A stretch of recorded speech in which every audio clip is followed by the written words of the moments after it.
จังใดก็ตามว่าจันทร์พ่อแม่นี่ยอมรับเบิดทุกสภาพของลูกสิเกิดมาเป็นยิ่งก็ตามเป็นชายก็ตามเป็นผู้งามก็ตามเป็นผู้ขี้ไล่ก็ตามพิการก็ตามบ่พิการก็ตามพ่อแม่นี่สิเบิงสิแย่งตลอดอันนี้ความจริงมันเป็นอย่างสั้นเพราะฉะนั้นเนี่ยกรรมของคนเฮาเนี่ยจังเฮ็ดให้เป็นไปต่างๆกันบ่แม่นพ่อสร้างให้บ่แม่นแม่สร้างให้คือบางคนไปจมให้แต่พ่อแต่แม่ว่าพ่อแม่นี่พาทุกข์พายากเกิดขึ้นมาแล้วอีหยังก็บ่มีได้ฆ่ากำปั้นเอาอีหยังต่างๆนี่ลูกบางคนมันจมความจริงเพิ่นให้นอนอยู่ในท้อง7 เดือน8 เดือน9 เดือนเนี่ยมันก็ดีพอตายแล้วที่เพิ่นให้นอนน่ะเพิ่นบ่กินยาแทงออกเพิ่นบ่ไปรีดออกมันก็บุญพอตายแล้วว่าซั่นเถาะออกมาแล้วเพิ่นก็ประคบประงมจนใหญ่ขึ้นมานั่นซ้ำพ่อแม่เพิ่นเสียขี้เสียเหงียวไว้ซ้ำนี่ก็เหลือกินเหลืออันนั้นแหละคุณบุญคุณของพ่อของแม่ว่าซั่นเนาะแต่ลูกบางคนมันไปด่าพ่อด่าแม่เจ้าละพาข่อยทุกข์ข่อยยากเกิดขึ้นมาแล้วบ่มีหยังนำเพิ่นเงินก็บ่มีสมบัติอีหยังก็บ่มีเฮ็ดให้ข่อยทุกข์ข่อยยากมันเป็นน้ำสู่เจ้านี่ล่ะบ่สร้างไว้อีหยังต่างๆมันก็เว้าจังซี่ก็เว้าลูกบางคนมันขี้โหดสามานอันนี้เป็นสิ่งที่น่าคิดพ่อแม่เพิ่นลดแพ่งปันดวงตาดวงใจว่าซั่นเถาะเพราะว่าเพิ่นบ่มีอำนาจใดๆสิไปเฮ็ดให้ลูกมันเป็นไปจังซั่นได้มันกรรมของไผของมันลูกก็สั่งมาพ่อลูกพ่อแม่ก็สั่งมาพ่อพ่อแม่เพราะฉะนั้นลูกผู้ใดนี่บ่เชิดชูคุณของพ่อของแม่เนี่ยว่าง่ายๆซะคำบ่เชิดชูคุณของพ่อของแม่นี่ก็ถือว่าพ่อแม่เฮานั้นบุญหน่อยอีหลีตาลูตนเพิ่นว่าง่ายๆว่าเป็นตาลูตนเพิ่นไปเบิ่งนี่ที่ไปคู่มือนี่ก็บ่แม่นไปซื่อๆนี่ไปเบิ่งว่าซั่นเถาะสังเกตเบิ่งชาวโลกนอกจากสิใส่พิจารณาตามหลักที่พระพุทธเจ้าตรัสไว้แล้วก็ไปเบิ่งความจริงของโลกมันเป็นจังไดความจริงของชาวโลกมันเป็นจังไดหลังเทื่อพอก็ดีแม่ก็ดีขายข้าวปุ้นบางคนก็ขายน้ำหวานบางคนก็ขายหั่นขายนี่เบิดมื้อเบิดเว้นลงทุนก็บ่แม่นน้อยบางเทื่อนี่ขายตากแดดเหือย่อยเหือยังว่าซั่นเถาะได้กำไรเทอละบาท2 บาท3 บาท4 บาทเก็บหอมรอมริบเอาไว้เบิดมันเป็นสิ่งที่น่าคิดจะว่าไปแต่ละเทื่อไปเบิ่งในตลาดร้านลี่ไปหันไปนี่ไปเบิ่งว่าซั่นเถาะหลังเทื่อพ่อแม่นี่สุกล่อกว่าสิสุกได้นี่สุกหล่อบางคันนี่มันพิลึกอีหลีเขาเจ้าบรรทุกของว่าซั่นเถาะสุกไปตามถนนหนทางบางเทื่อก็ได้ขายแน่บ่ได้ขายแน่เบิ่งแล้วก็ดีจะว่าเห็นพวกผู้เฒ่าผู้หยังนี่ไปขายสิ่งขายของก็มีแต่บอกผู้เห็นซื้อแน่โหลดแซ่บบ่แซ่บก็สร้างมันซื้อโหลดกว่าสิออมได้ว่าจันเถาะพ่อแม่บางคนนี่ก็ไปขายให้ขายนี่เบิ่งแล้วนี่ไปจอดรถเบิ่งว่าจันเถาะจอดรถนี่ให้พอออกไปหารอซื้อหันซื้อนี่นั่งเบิ่งอยู่ในรถแล้วเทื่อโดนๆก็บ่มีผู้ซื้อเทื่อนึงก็นั่งอยู่หันแล้วเทื่อก็สุกรอไปกว่าสิกุมมือกุมเว้นกว่าสิได้เงินมาบาท2 บาทโอ้ยว่ะคันลูกผู้ใดผ่านเงินพ่อเงินแม่ผ่านพ่อผ่านแม่นี่จะว่ามันบาปพิลึกพิโลล่ะใส่เงินนี่บ่ได้คิดเบิ่งคำนึงถึงว่าก่อนสิได้มาบาท1 2 บาท5 บาท10 บาทอันพ่อกับแม่หานั่นโอ้ยจังว่าไปเบิ่งแล้วพิลึกพิโลอีหลีเด้มันเป็นสิ่งที่น่าคิดจะว่าลูกๆทุกคนเนี่ยคันบอกว่าพ่อเพิ่นทุกข์เพิ่นยากถึงขนาดนั้นลำบากถึงขนาดนั้นแต่เพิ่นก็สู้เบิ่งความอยู่ความกินของพ่อของแม่นี่กินยากเด้เงินบาท1สิซื้อสิ่งซื้อของมากินอย่างอร่อยนี่ยากแต่ว่าลูกบางคนได้เงินแล้วนี่ไปซื้อเหล้าซื้อยามาสูบไปซื้อเหล้าซื้อเบียร์มากินบ่ได้คำนึงถึงว่าเพิ่นยากส่ำใดกว่าสิได้มาแต่ละบาท2 บาทหูดหัวเหล้าเกาหัวหญ้าอย่างเพื่อเจ้าเฮ็ดให้หน้ามื้อนี้ผมก็ไปนั่งเบิ่งเขาเจ้าแม่ออกดำหน้าพอออกดำหน้า7 คน8 คน90กับเด็กน้อยมื้อนี้ไปปั่นน้ำแข็งเฮ็ดน้ำแข็งให้เขาเจ้าซิมเบิ่งเอาซิมเบิ่งเด้อว่าซั่นไปเบิ่งว่าซั่นเถาะเขาเจ้าเฮ็ดให้เห็นหน้าคันฝ่าฝนตกลงมาถูกต้องตามฤดูกาลก็ใครแน่อันขี่รถไปรถมานี่สังเกตว่าซั่นเถาะไป บางบ่อนนี่เข่ามันสิบ่เป็นเข่าให้บักใหญ่ว่าจะต้องลงทุนทั้งไถทั้งขาดทั้งอีหยังต่างๆนี่เบิ่งแล้วมันบ่กลุ่มมันนี่ลองคิดเบิ่งว่ามันสิลำบากส่ำใดบางบ่อนก็แห้งบ่มีน้ำมีในชีวิตนี่ต้องรอธรรมชาติความเป็นอยู่ต้องรอธรรมชาติคันธรรมชาติบ่เป็นไปตามที่ความคิดไว้ลำบากบ่แม่นน้อยทั้งเรื่องการอยู่การกินว่าจะต่อสิหามาได้แต่ละอย่างว่าซั่นเถาะกว่าสิได้มาเป็นอาหารหวานข้าวให้ลูกให้เต้าได้กินคันบอกมาหาทั้งวัดเฮาก็กว่าสิได้แบ่งว่าซั่นเถาะแบ่งอาหารหวานข้าวอย่างต่างๆนั่นได้มาเดี๋ยวความยากความลำบากนั่นแบ่งเอามาถวายครูบาอาจารย์ประสงค์สามเณรทางวัดนำเบิ่งแล้วบ่แม่นเรื่องง่ายปานใดคันจิตใจบ่มีศรัทธาภาษาทะในคุณของพระรัตนตรัยอีหลีเขาเจ้าก็เฮ็ดบ่ได้แต่ว่าอาศัยน้ำจิตน้ำใจของพ่อของแม่ที่ฮักลูกฮักเต้าอีหลีเบิ่งแล้วปู้จังมันเป็นตาเบิ่งไปแต่ละเทื่อละเทื่อนี่ต้องได้ว่าซั่นเถาะไปเบิ่งสัจธรรมของโลกมันเป็นจังไดอันนี้ปาโลกปันบอกเฮาทั้งหลายฟังเพราะว่า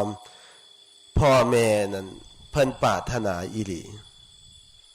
อยากเห็นความเจริญของลูกทั้งด้านร่างกายและจิตใจส่วนลูกเกิดขึ้นมาแล้วสิเป็นจังไดพ่อแม่ก็ยอมรับเบิดทุกสภาพคือกล่าวมานี่หักปันดวงตาแพ่งปันดวงใจจะว่าลูกผู้ใดว่าซั่นเถาะคันเฮ็ดให้พ่อแม่ได้ปลื้มอกปลื้มใจภูมิอกภูมิใจโดยเฉพาะการบวชเป็นสิ่งที่ปรารถนาของพ่อของแม่เป็นอย่างมากส่วนพอบวชบัดนี้ลูกเต้าที่เป็นสัมมาทิฏฐินี่ก็ย่อมภูมิใจอีหลีบ่แม่นว่าข้าเจ้าบ่อยากเลี้ยงพ่อบ่แม่นข้าเจ้าบ่อยากเลี้ยงแม่เป็นความภูมิอกภูมิใจอีหลีคือกับพ่อแม่ให้ลูกบวชนั่นแหละบ่ต่างอีหยังกันมันเกิดความภูมิอกภูมิใจอีหลีว่าซั่นเถาะเห็นชายผ้าเหลืองของลูกนี่โอ้ยบ่มีแนวใดสิทอว่าซั่นเถาะบางเทื่อต้องความตื่นตันใจอิ่มใจเอิบอิ่มใจด้วยอำนาจแห่งปีติธรรมปีติธรรมเกิดขึ้นในดวงจิตของพ่อของแม่ย่ามใดว่าซั่นเถาะมันจะเป็นเหตุให้เกิดความตื่นตันใจความตื่นตันใจตัวนี้แหละมันจะเป็นเหตุเป็นปัจจัยให้น้ำตาของพ่อของแม่ไหลซึมอาจสิไหลเข้าทางในท้องอาจสิไหลออกมาทางนอกด้วยความปลื้มอกปลื้มใจปีติยินดีเพราะนั้นคันเฮาบวชเข้ามาแล้วเนี่ยคันบ่สนองคุณในส่วนนี้นะคือเฮาเฮ็ดไปมาล่ำมาร้อยนั่นบาปหนักบ่แม่นธรรมดานี่บวชเข้ามาแล้วนั่นพอเพิ่นภูมิใจยังอยู่เฮือนจังสิสมมุติว่าเฮาบวชเข้ามาแล้วนี่เพิ่นเบาใจสบายใจบ่ได้เป็นห่วงพะวักพะวงเด้ว่าโอ้ยเข้าสู่ร่มผ้ากาสาวพัสแล้วเป็นสิ่งที่ประทับจิตประทับใจเลยว่าห่วงกะเศร้าห่วงเพราะว่าบ่ได้ไปใส่มาใส่บ่ได้ขี่รถไปหันไปนี่สิเกิดพะวักพะวงคันเฮาเป็นโยมอยู่บัดนี้คันลงเฮือนไปปัดเนี่ยความวิตกกังวลย่อมเกิดขึ้นแก่พ่อแก่แม่ทันทีพ่อแม่บางคนที่ฮักลูกมากก็ยิ่งนอนบ่หลับคันลูกบ่กลับมาก็ต้อง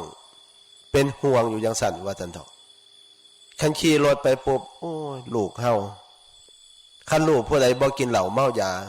ก็สิมีความทุกข์อีกแบบหนึ่งคันลูกผู้ใดกินเหล้าเมายาอีกบัดนี้ยิ่งเพิ่มความทุกข์อย่างมหาศาลเกิดขึ้นในจิตใจของพ่อของแม่คันลูกผู้ใดดีๆจังซี่เพิ่นก็มีความทุกข์อีกแบบหนึ่ง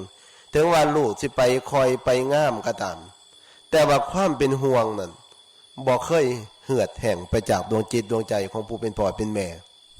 บ่เคยเหือดแห้งไปจากดวงจิตดวงใจว่าซั่นเถาะ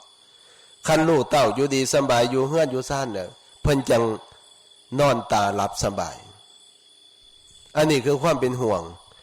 แต่ว่าคันเฮาบวชเข้ามาแล้วบัดนี้คันว่าเฮาประพฤติดีปฏิบัติชอบอยู่ด้วยความสงบเสงี่ยม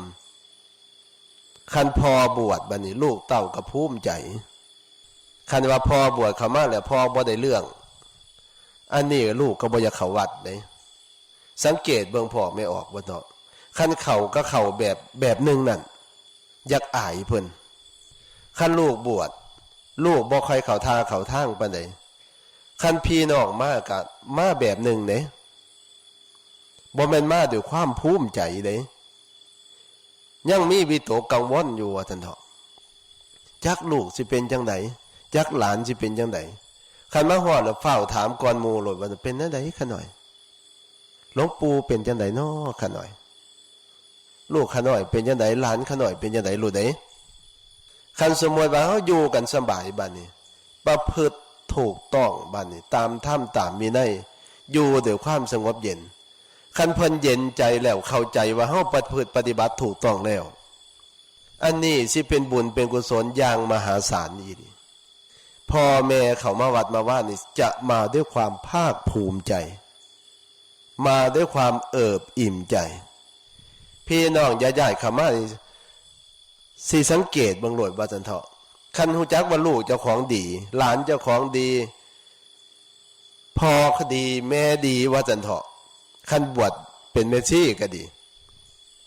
อยู่แบบสบายสบายนี่ว่าซั่นเถาะญาติมานี่สิมาอีกแบบนึงนี่สังเกตว่าซั่นเถาะตั้งแต่อยู่วัดบ่อเจเนงก็คือกันไปอยู่ไสก็คือกันสังเกตเพิ่นสิมานี่สิมาแบบคนละอย่างเด้คันแบบบ่ได้เรื่องได้เล่าปานใดนี่มาฮอดนี่สิเป็นอีกจังนึงโลดบ่ภูมิใจแล้วก็สิมีความหวั่นวิตกอยู่เรื่อยๆคันมาฮอดก็แสดงสีหน้าอาการอหยังเว้าง่ายๆเบิ่งแล้วเนี่ยบ่แช่มชื่นบ่เบิกบานบ่เอิบอิ่มแต่สำหรับลูกหลานผู้ใดมาบวชอยู่นำว่าจังเถาะสุร่มผ้ากาสาวพัดแล้วตั้งอยู่ในหลักศีลหลักธรรมบ่สร้างความเดือดร้อนให้แก่หมู่แก่คณะบ่เฮ็ดผิดกฎผิดระเบียบของหมู่ของคณะแล้วเพิ่นสิมาแบบเอิบอิ่มแท้ๆเด้มาด้วยความศรัทธาเหลื่อมใสมาด้วยความภูมิอกภูมิใจอีหลีว่าซั่นเถาะอันนี้จังว่าอยากเว้าเพิ่นฟังว่าซั่นเถาะมันเป็นจังซั่นอีหลีเด้บัดนี้คันลูกบ่เข้าท่าอีหลีบัดนี้พ่อแม่บางคนบ่กล้าเข้าวัดนี่จักอายแล้วแต่ครูบาอาจารย์เด้อขะหน่อยเด้อขะหน่อยบัดแนวเว้าน่ะโลดเด้โอ้ยมันเป็นตาหน้าคิดขนาดบวชแล้วก็ยังเฮ็ดให้เพิ่นตกนรกอยู่ว่าซั่นเถาะตกนรกทั้งเป็นอยู่มันน่าคิดอันนี้เว้าเรื่องบางคนบางรูปให้ฟังว่าซั่นเถาะมันเป็นจังซั่นอีหลีเลยเพราะฉะนั้นเนี่ยก็ขอทำความเข้าใจว่าเฮ็ดจังได๋ว่าซั่นเถาะพ่อก็ดีแม่ก็ดีโดยเฉพาะแล้วการบวชนี่จุดประสงค์ของการบวชตัวหนึ่งก็คือสนองคุณของผู้มีอุปการะคุณพ่อก็ดีแม่ก็ดีพ่อใหญ่แม่ใหญ่ว่าจะปู่ย่าตายายป้าน้าอาอาวเพิ่นเคยเบิ่งเคยแย่งเฮามาจังซี่เฮ็ดจังได๋เพิ่นสิได้เอิบอิ่มใจเฮ็ดจังได๋เพิ่นสิได้บุญได้กุศลกับพากันไข้ควรตรีตรองพิจารณาเฮ็ดเอาว่าซั่นเถาะสร้างให้มันได้สร้างให้มันได้ตัวนี้ว่าซั่นเถาะเฮ็ดจังได๋ก็ตามว่าซั่นเถาะเรามันจะเป็นอย่างไรก็ตามว่าซั่นพยายามเอาสิ่งเหล่านี้เนี่ยอย่าให้มันเกิดอันที่เว้ามาอันคือวางยานั่นคันญาติเข้ามาวัดแล้วบ่อยากมาหาหอดครูบาอาจารย์อยากอายกับปานนั้นนี่มันเป็นอีหลีเด้ออันนี้เรียกว่าบ่แม่นบวชจูงบวชไล่เพิ่นความจริงพระสงฆ์สามเณรเท่านี้บวชจูงจิตจูงใจของญาติคือกับพระพุทธเจ้าพระองค์บวชเข้ามาแล้วนะเสด็จออกอภิเนศกรมแล้วเนี่ยบำเพ็ญเพียร6 ปีได้บรรลุเป็นพระอนุตตรสัมมาสัมโพธิญาณแล้วพระองค์ก็จูงพญาติทั้งพ่อทั้งแม่ว่าซั่นเถาะแม่ก็พูนจุติแล้วอยู่สวรรค์สันตุสิทธิ์เพิ่นจูงส่วนพ่อจูงพ่อจนได้บรรลุเป็นพระอรหันต์พระเจ้าสุโธทนะบัดนี้จูงพญาติทั้งหลายพวกพระอานนท์พระนันทะแม่นเบิดเจ้าสากยราชทั้งหลายทั้งปวงจูงออกจากมหานพภพสงสารจูงออกจากบอนมืด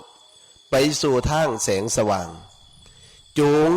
จากนรกเปรตสุรกายสัตว์เดรัจฉานเข้ามาสู่ทางแห่งความดีมามนุษย์ไปสวรรค์พรหมโลกตลอดถึง เข้าสู่นิพพานอันนี้นักบวชว่าจันเถาะบวชเลยต้องจูงว่าจันเถาะเพราะนั้นเนี่ยลูกหลานเบิดสุขสุคนนี่แหละร่วมทำกันเบิดนี่พวกเฮาทั้งหลายเนี่ยบวชเนี่ยจูงว่าจันเถาะจูงพ่อจูงแม่คันเฮ็ดดีแล้วเป็นการจูงอีดีเลยเพิ่มศรัทธาภาษาทะให้พ่อให้แม่ได้เข้าถึงคุณพระรัตนตรัยอีดีอย่างบางพ่อแม่บางคนเนี่ยสิบ่เคยเข้าวัดเข้าว่าจันเถาะบางท่านลูกบวชแล้วบัดนี้ก็ด้วยความเป็นห่วงแล้วมันจูงกันจูงว่าจันเถาะจูงไปจูงมาจูงไปจูงมาพอบ่เคยให้ท่านก็เริ่มได้ให้แล้วแม่บ่ได้ค่อยให้ท่านก็เริ่มให้แล้วคันเมื่อลูกบวชแรกก็ย่านลูกนั่นแหละลำบากย่านลูกน้อยใจย่านลูกจังสันจังสี่คิดเพิ่นเป็นห่วงนะบัดนี้เฮ็ดไปเฮ็ดมาบัดนี้มันเป็นอุปนิสัยบัดนี้บ่ได้เกี่ยวเลยว่าสันเถาะบ้านนี้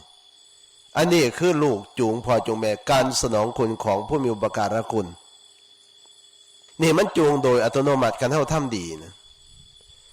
ถ้าสร้างศรัทธาให้เกิดขึ้นในจิตในใจของผู้เป็นพ่อเป็นแม่เราของผู้มีอุปการะคุณที่มีต่อเราจูงโดยอัตโนมัติว่าสันเถาะคันเฮาเฮ็ดดีโอ้ยบวชแล้วใจเป็นดีภูมิอกภูมิใจดีใจเพิ่นก็เลื่อมใสในคุณของพระรัตนตรัย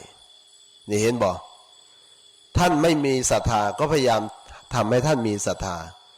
ก็คือผู้ใดเนี่ยพ่อแม่หรือปู่ย่าตายายของเฮาเนี่ยบ่ท่านได้เหลื่อมใสในคุณของพระรัตนตรัยคันเฮามีโอกาสบวชน่ะมันมีโอกาสข้อสำคัญว่าเฮาเฮ็ดดีเด้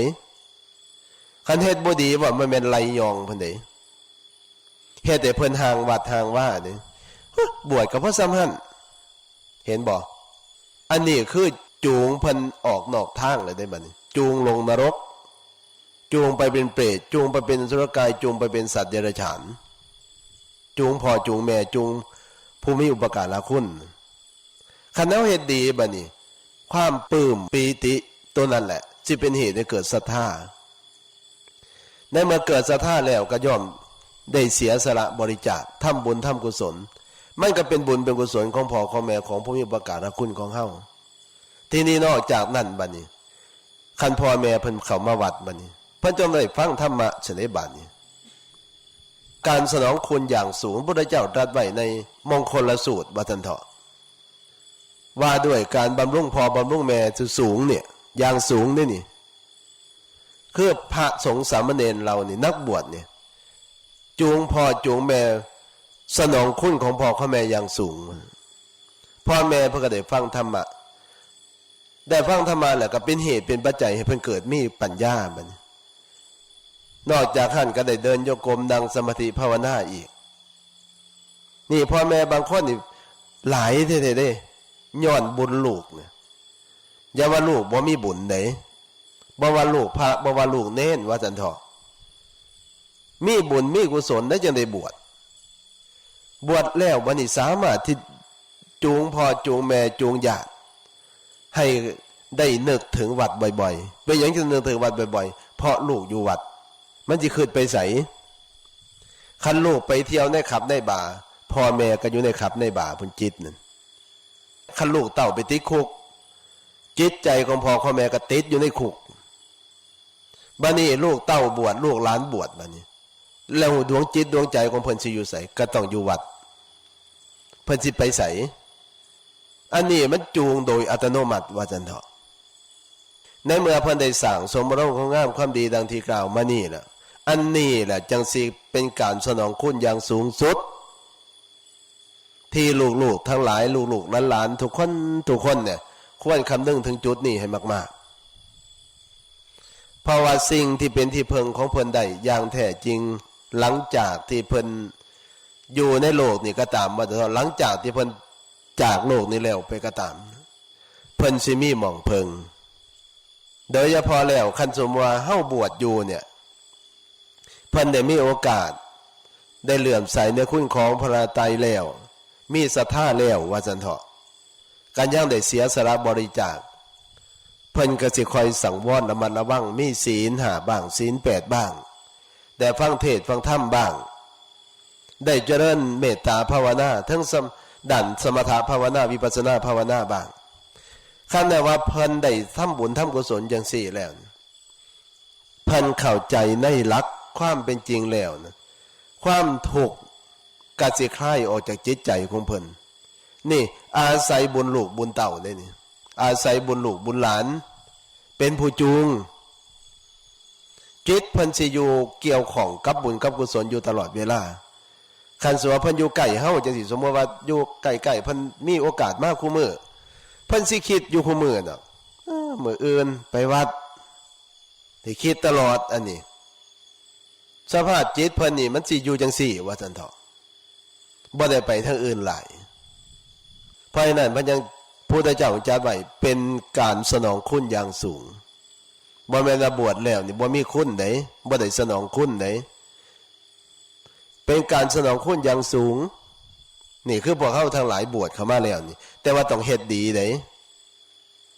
คันบวชเข้ามาแล้วบ่ได้เรื่องแล้วสเปะสปะแล้วบ่ได้เรื่องได้เล่าแล้วก็ซ้ำกันกับดันเพิ่นออกจากหนทางในบัดนี้พูนบัดนี้จูงจิตจูงใจของเพิ่นลงนรกพุ่นบัดนี้ฮ้อนและจิตใจเพิ่นคันคิดพ่อลูกยามใดสะดุ้งยามหันอยู่วัดเป็นจังไดน้อคิดพ่อหลานยามใดอยู่วัดสะดุ้งปึ๊บเป็นจังไดน้อขยันบ่น้อลูกเฮาสิคือเพิ่นบ่น้อหลานเฮาก็สิเป็นคือเพิ่นบ่น้อสิเฮ็ดได้บ่น้ออีหยังต่างๆจังซี่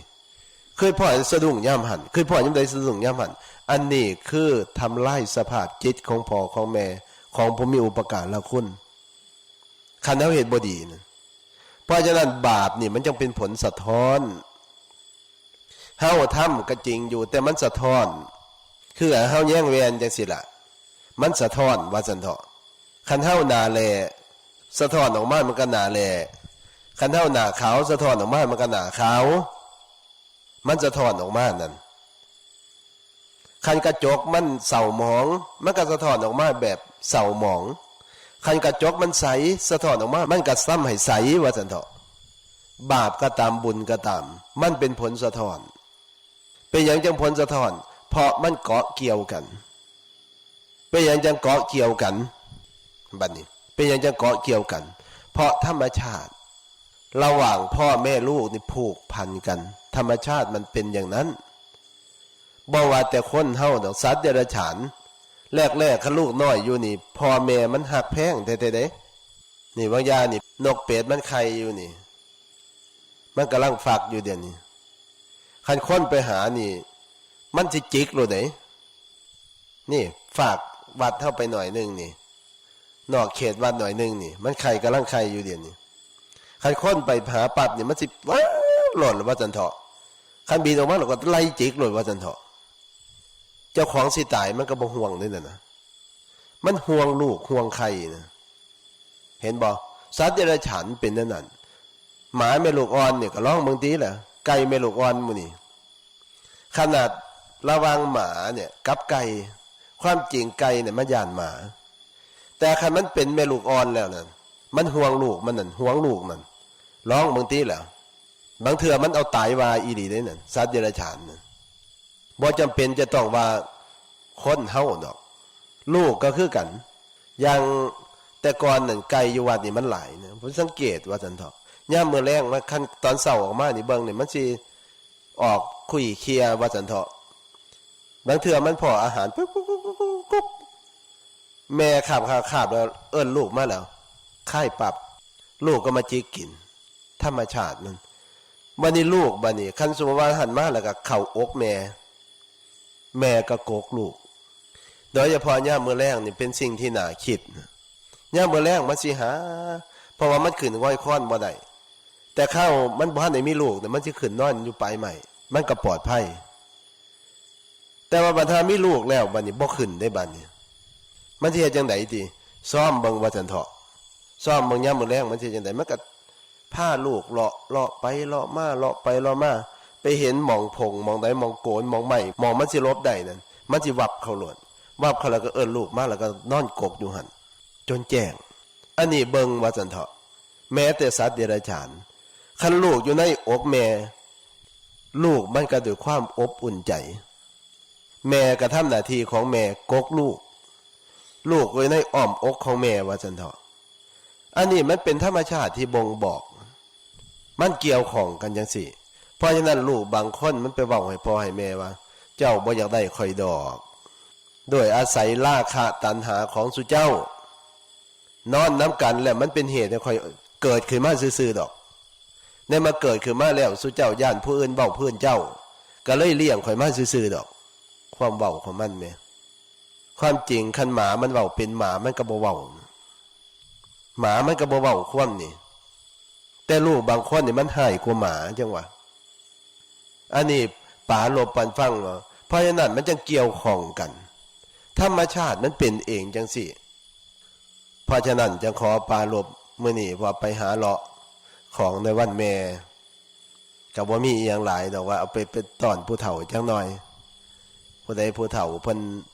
ผู้เฒ่าผู้แก่เพราะว่าย่อมแม่ก็เสียแล้วผมก็ดิเป็นลูกกำพร้าเบิดน่ะกำพร้าพ่อกำพร้าแม่ว่านั้นจากไปแล้วย่อมแม่ก็จากไปแล้วคันย่อมแม่อยู่ก็ต้องหาของไปต้อนเพิ่นว่าซั่นเถาะคันบ่ไปยามนึงก็ต้องไปยามนึงเที่ยวเมื่อว่าซั่นเถาะอันนี้มันเป็นสิ่งที่น่าคิดเพราะว่ามันเกิดความอบอุ่นจิตใจนะระหว่างพ่อแม่ลูกเฮ็ดให้คือกันกับเพิ่นเลี้ยงช่วงเพิ่นเลี้ยงเฮาจังซี่นะเฮายังน้อยๆอยู่นี่พ่อแม่เพิ่นกกเพิ่นเบิ่งเพิ่นแย่งเวลาเฮาให้แต่ละเทื่อนี่เพิ่นอุ้มปรับใส่อกซ้อมไม่ออกมาวัดมาว่าจังว่าเด็กน้อยให้มันบ่ได้ว่าหยังมันดื้อก็บ่ได้ว่าหยังมันสิฮ้องมันสิเว้าเล่นก็บ่ได้ว่าหยังเด็กน้อยมันเป็นตาเบิ่งเป็นตาฟังมันให้ก็เป็นตาฟังเด็กน้อยให้มันบ่มีม่านย่าคือคนผู้ใหญ่ผู้ใหญ่นี่มันมีม่านย่ายิ้มก็ลางเทื่อมันก็ยิ้มแบบม่านย่าเว้ามันก็เว้าแบบม่านย่าตอนหน้าละครับบัดรับหลังแล้วพี่ลึกพี่โลแต่ว่าเด็กน้อยคันมันบ่พอใจมันก็แสดงออกโลดคันพอใจมันก็แสดงออกโลดตรงไปตรงมามันจึงเป็นหน้าหักให้ก็เป็นตาเบิ่งเด็กน้อยหัวก็เป็นตาเบิ่งแต่ผู้ใหญ่เนี่ยม่านย่าบางคนตอนหน้าจังนึงรับหลังอีกจังนึงคันเว้าแล้วครับโดยแค่หน่อยบัดนั้นไกลออกแน่หน่อยนึงเนี่ยมันบ่รักษาสัจจะจะว่าเพิ่นกล่าวไว้ในบทหนึ่งว่าอิทังขันธปัญจกังอันว่าขันธปัญจกนี้ใดเพิ่นกล่าวไว้นี่มนุษย์สาคืออันว่ามนุษย์ทั้งหลายข้าหานังโลกชัดคำว่าโลกชัดนี่คือป่าทึบคืออันว่ามนุษย์ทั้งหลายเนี่ยบัดนี้มันกล่าวต่อไปว่าอิทังขันธปัญจกังอันว่าขันธปัญจกนี้ใดติรฉาโนคืออันว่าสัตว์เดรัจฉานทั้งหลายอุตตานังตื้นสัตว์เดรัจฉานนี่สัตว์ของเลี้ยงเนี่ยมันตรงไปตรงมาว่าซั่นเนาะมันบ่มีมารยาบ่มีเล่ห์เหลี่ยมเพทุบายมันบ่ล้อแหละแต่ว่ามนุษย์เฮาเนี่ยปากกับใจนะอันนี้เป็นกล่าวไว้อย่างซั่นเด้อันนี้สำหรับบุคคลผู้ไม่เป็นท่าหรอกบุคคลที่บ่เป็นทานสิเป็นอย่างสั่นอันนี้เว้าปาลบปันฟังเพราะเนื่องจากมื้ออื่นเป็นวันแม่เนาะติรฉานโนคือว่าสัตว์เดรัจฉานทั้งหลายอุตตานังตื้นอีทางขันธปัญจกังอันว่าขันธปัญจกนี้ใดมนุษย์สาคืนว่ามนุษย์ทั้งหลายข้าหานังลกชัดอันนี้เพิ่นปาลบไว้ในถ้ำว่าซั่นเถาะให้พวกเฮาทั้งหลายได้เป็นข้อคิดสำหรับคนจริงแล้วเนี่ยบ่เป็นคือเพิ่นเว้าคนจริงเนี่ยคนตรงไปตรงมาก็บ่อึดบ่อยากแต่เพิ่นเปรียบเทียบคนบ่ได้เรื่องบ่ได้เล่ามันขี้ไล่กว่าสัตว์เดรัจฉานขี้ไล่กว่าสัตว์เดรัจฉานสร้างความเดือดร้อนสัตว์เดรัจฉานมันบ่สร้างความเดือดร้อนให้แก่เจ้าของมันบ่มีม่านย่าสาไถอย่างหมาจังสิมันก็เฝ้าบ้านได้ ถึงว่ามันเป็นหมาแต่มันก็บ่ได้เฮ็ดให้เจ้าของบ้านหนักใจพอมันก็ยังหูคุ้นเข่าของเจ้าของอยู่เจ้าของตีมันก็บ่แสดงส่วนมากมันก็มีแต่ลบแล้วไล่หนีมันก็แล่นขึ้นกลับมาอยู่น้ำเจ้าของคือเก่าแล้วบ่ได้สร้างความทุกข์ความเดือดร้อนให้แก่เจ้าของแต่ว่าคนเฮาบางคนถึงว่าสิเป็นลูกของพ่อของแม่พ่อแม่เลี้ยงมาด้วยความรักความแพงแต่มันก็ยังเฮ็ดให้พ่อแม่ได้หนักอกหนักใจเพราะฉะนั้นเพิ่นยังยกเปรียบเทียบไว้สำหรับบุคคลบ่เข้าท่านี่มันเป็นอย่างนั้นเพราะฉะนั้นมันเกี่ยวข้องกันจังสิล่ะที่เฮาเกิดขึ้นมานี่บ่แม่นเฮาเกิดขึ้นมาแล้วเฮาสิอยู่ผู้เดียวชีวิตเฮานี่บ่แม่นเกิดมาในโกนกระบังบ่แม่นเกิดมาจากโกนไม้ไผ่บ่ได้เกิดมาจากภูเขาบ่ได้เกิดมาจากสิ่งอื่นเรามีพ่อเรามีแม่เป็นผู้ให้กำเนิดเพราะฉะนั้นมันจึงเกี่ยวข้องกันย้อนความหักความแพงของพ่อของแม่นี่แหละมันจังลำบากคันเพิ่นบ่ฮักเฮาเพิ่นบ่ลำบากนำเฮาดอกคือไก่กับเฮาได้ยินข่าวว่าผู้นั้นติดยาบ้าคันเพิ่นบ่เกี่ยวข้องกันเนี่ยเพิ่นก็บ่เป็นทุกข์นำเบิดอย่างเพิ่นก็ปงธรรมสังเวชเท่านั้นล่ะได้ยินข่าวว่าโอ้เขาเจ้าจับยาบ้าตัว100,000 เม็ดไปอ่านหนังสือพิมพ์คันเบิ่งแล้วผู้ใดนอถูกจับคนอยู่พูนบ่ฮู้จักกันบ่มีความหักความแพงบ่เกี่ยวข้องกันพ่อแม่เฮาก็บ่ได้ลำบากบ่เป็นทุกข์บ่ลำบากบ่เป็นทุกข์แต่ว่าคันหากว่าเป็นญาติหรือเป็นลูกมันเกี่ยวข้องกันมันย่อมเป็นเหตุเป็นปัจจัยให้กระทบกระเทือนจิตใจเพราะฉะนั้นคนเฮาอยู่น้ำกันเนี่ยจะต้องเห็นอกเห็นใจซึ่งกันและกันอย่างลูกๆหลานๆจังสิก็ต้องรู้จักหัวอกของผู้เป็นพ่อเป็นแม่ของปู่ย่าตายายพี่ป้าน้าอาเพิ่นให้ความเมตตาสงสารเราจะสนองคุณให้ท่านเนี่ยไม่ได้หรือเราทำให้ท่านเราเคยทำให้ท่านหนักใจจังสิเป็นต้นทำให้ท่านไม่สบายใจเป็นทุกข์ใจเพราะเรากินเหล้าเมาสุราว่ายากสอนยากดื้อด้านดื้อรั้นเรายังสามารถทำได้ทำให้ผู้บังเกิดเกล้าหนักใจเราทำได้ทำให้ผู้มีอุปการะคุณของเราเนี่ยหนักใจเรายังทำได้ในช่วงชีวิตของท่านมีอยู่นี้เราจะไม่ทำให้ท่านสบายใจได้หรือมันจะโง่ถึงขนาดนั้นหรือมันสิเป็นหมาตลอดภพตลอดชาติบ่ก็คิดว่าจันเถาะคิดไว้ในใจกันสมมุติว่าเฮาเคยเฮ็ดให้เพิ่นนักใจนะเพราะฉะนั้นการบวชนี่จึงถือว่าเป็นการสนองคุณของพ่อของแม่อย่างสูงดังที่กล่าวมานี่เพราะฉะนั้นก็ขอฝากพวกเฮาทั้งหลายไว้สุคนความกตัญญูกตเวทิตาธรรมนี่เป็นเครื่องหมายของคนดีในโลกบ่มีสิ่งใดสิดีไปกว่าความกตัญญูกตเวทีนี่เฮ็ดให้สังคมสงบร่มเย็นให้คืดเบิ่งสัตว์เดรัจฉานในขณะที่พ่อแม่ลูกกับแม่มันหักกันแพ่งกันอยู่มันสิมีความเฮาเบิ่งแล้วกับมันอิ่มอกอิ่มใจนำว่าจังเถาะและเฮาเบิ่งคนบางคนก็คือการลูกเต่าที่บอกง่ายสอนง่ายตั้งอยู่ในโอวาทของพ่อของแม่เฮ็ดให้พ่อแม่ปลื้มปีติยินดีเวลาเขาเจ้าอยู่นำกันเขาเจ้าสิอยู่จังไดมันสิเห็นว่าจังเถาะเห็นภาพเฮาเห็นอีหยังก็ตามเอามาคิดว่าจังเถาะพิจารณาเห็นประเภทใดก็ตามเอามาพิจารณาให้เกิดความรู้ให้เกิดสติเกิดปัญญา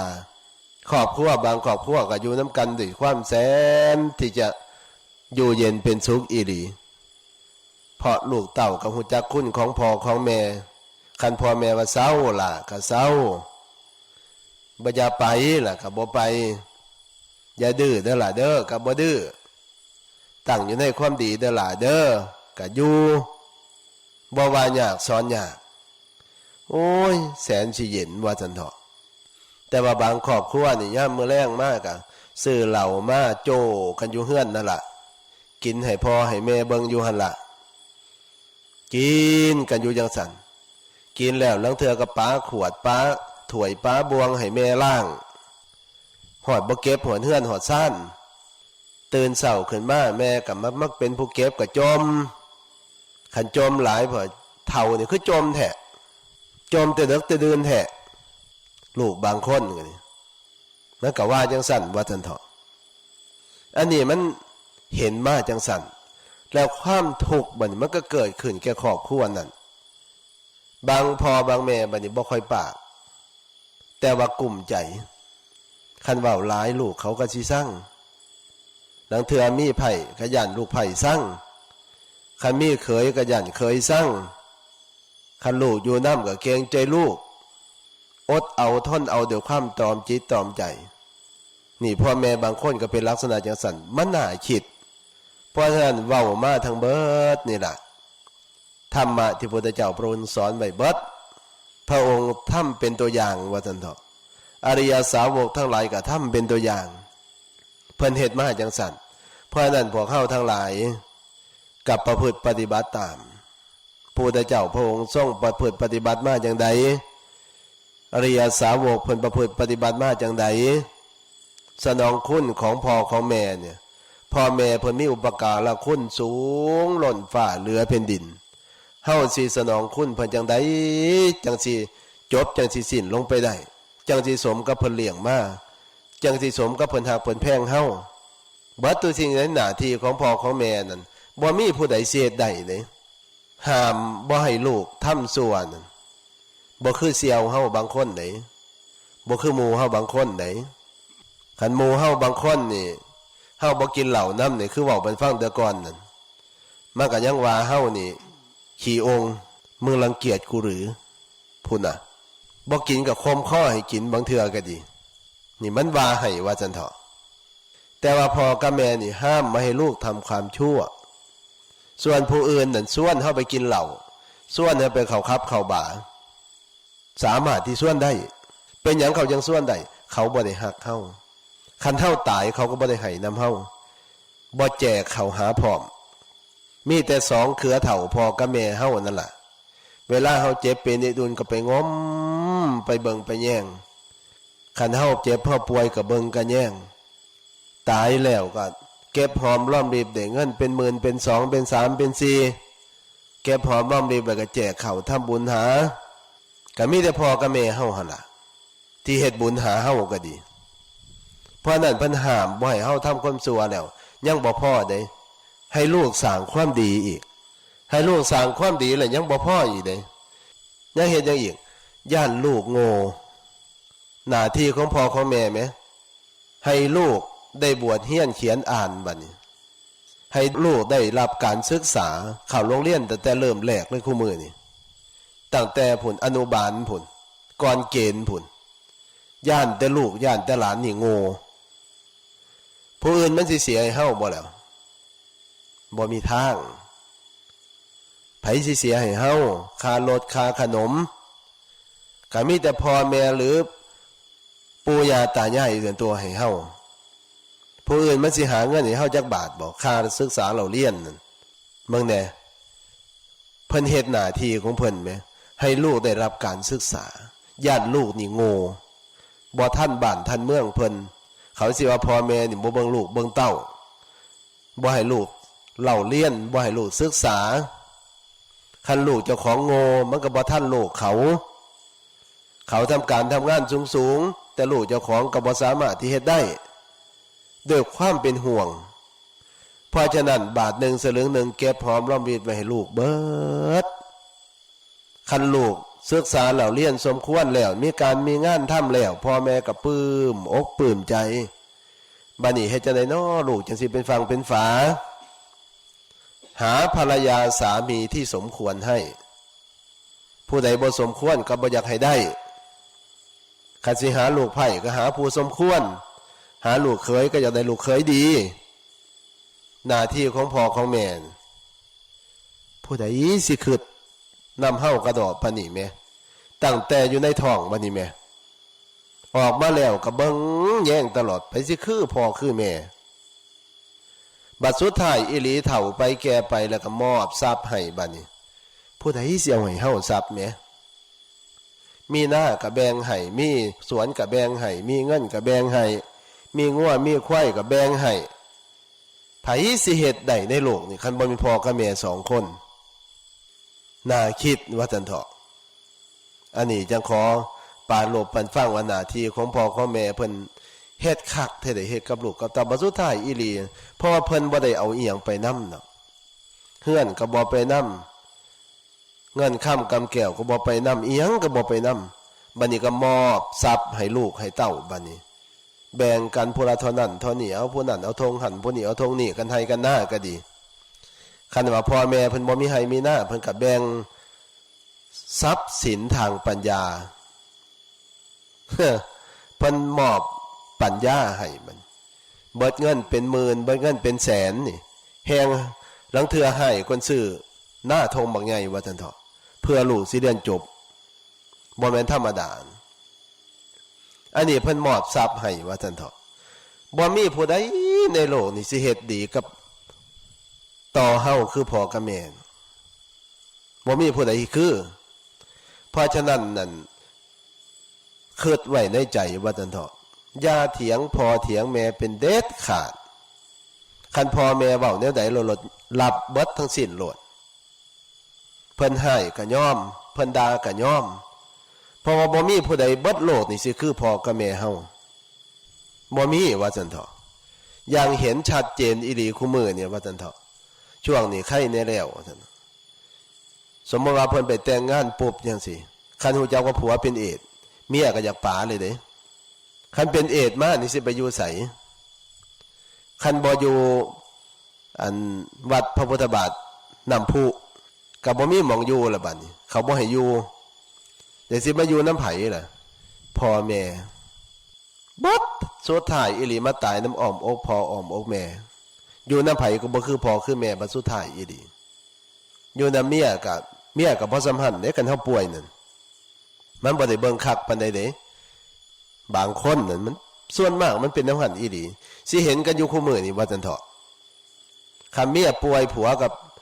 เซินไปทั้งอื่นผลลังเถื่อนั่นตายแท้ๆมันยังว่าอีกมันยังเซินไปทั้งอื่นอีกบัดนี้ก็บ่หม่อมพ่อบ่หม่อมแม่เพราะฉะนั้นมื้ออื่นนี่เป็นวันแม่แห่งชาติ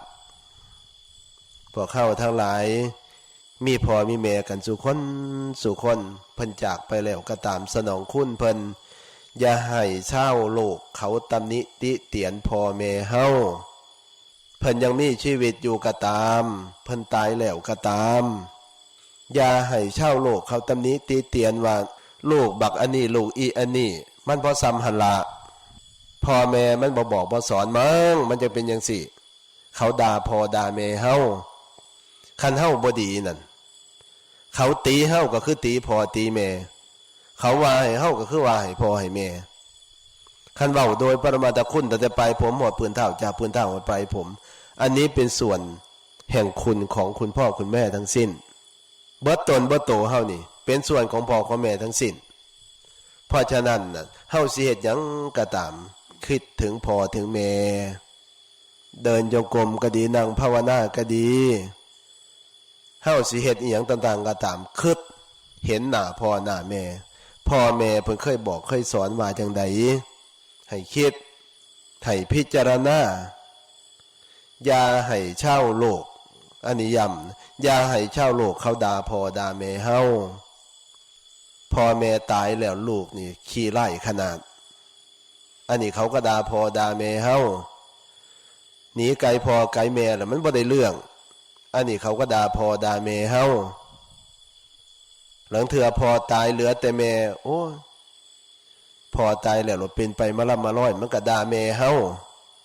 คันแม่ตายแล้วลูกเป็นไปล่ำมาร้อยก็เขาก็ด่าแม่พ่อเฮาเพราะฉะนั้นพ่อแม่เฮานี่เฮาเคารพสักการะบูชาสูงสุดอย่าให้ชาวโลกเขาตำหนิติเตียนพ่อแม่เฮาได้